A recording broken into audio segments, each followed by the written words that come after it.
ಏನಪ್ಪ ಇಷ್ಟೊಂದು ಕಷ್ಟಪಟ್ಟು ಓದಾಕತ್ತೀನ ಅಂತೇಳಿ. ಹಿಂಗೇನಾರ ಅನ್ನಿಸ್ತಂದ್ರೆ 2 ದಿನ ಮನೆಗೆ ಹೋಗ್ರಿ.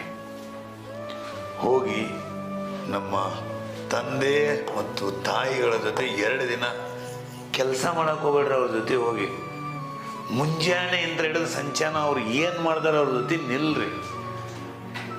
ನನ್ನ ಅವ್ವ ಎಷ್ಟು ಗಂಟೆಗೆ ಕೇಳ್ತಾಳೆ, ಎಷ್ಟು ಮಂದಿಗೆ ರೊಟ್ಟಿ ಮಾಡ್ತಾಳೆ, ಎಷ್ಟೊತ್ತು ಪಾತ್ರೆ ತೊಳಿತಾಳೆ, ಎಷ್ಟು ಮಂದಿಗೆ ಊಟ ಬಡಿಸ್ತಾಳೆ, ಇದನ್ನೆಲ್ಲ ಮಾಡ್ಕೊಂಡು ಎಷ್ಟು ಗಂಟೆಗೆ ಹೊಲಕ್ಕೆ ಕೆಲ್ಸಕ್ಕೆ ಹೋಗ್ತಾಳೆ, ಅಲ್ಲಿ ಎಷ್ಟು ಗಂಟೆ ದುಡಿತಾಳ, ಬಿಸಿಲ, ಎಷ್ಟು ಗಂಟೆಗೆ ಊಟ, ಎಷ್ಟು ಗಂಟೆಗೆ ನಿದ್ರಿ, ಮಾಳಿ ಸಾಯಂಕಾಲ ಬಂದ್ಮೇಲೆ ಎಷ್ಟು ಜನಕ್ಕೆ ಟೀ ಮಾಡಿಕೊಡ್ಬೇಕು, ಎಷ್ಟು ಜನಕ್ಕೆ ಊಟ ಮಾಡಿ ರಾತ್ರಿ ಮಲಗಬೇಕಾದ್ರೆ ಎಷ್ಟು ಗಂಟೆ ನನ್ನ ತಾಯಿ ಕೆಲಸ ಮಾಡಿದ್ರು. ಅವಳಷ್ಟು ನಾ ಶ್ರಮ ಪಡಕತ್ತೀನಂದು ನೋಡ್ರಿ.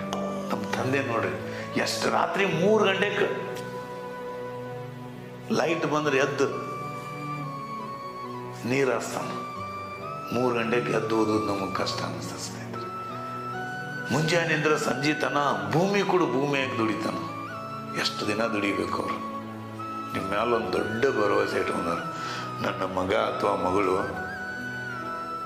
ಈ ಕೆಲಸವನ್ನು ಬಿಡಿಸ್ತಾರ, ನನ್ನ ಚೆನ್ನಾಗಿ ನೋಡ್ಕೋತಾರೆ ಸಾಯೋ ಕಾಲಕ್ಕಂತೇಳಿ ಒಂದು ಭರವಸೆ ಇಟ್ಕೊಂಡಾರ. ಸೊ ನಿಮಗೆ ಓದೋದು ಬೇಸರ ಆದಾಗ, ಓದೋದು ಕಷ್ಟ ಅನಿಸಿದಾಗ ಒಂದು 2-3 ದಿನ ನಿಮ್ಮ ತಂದೆ ತಾಯಿ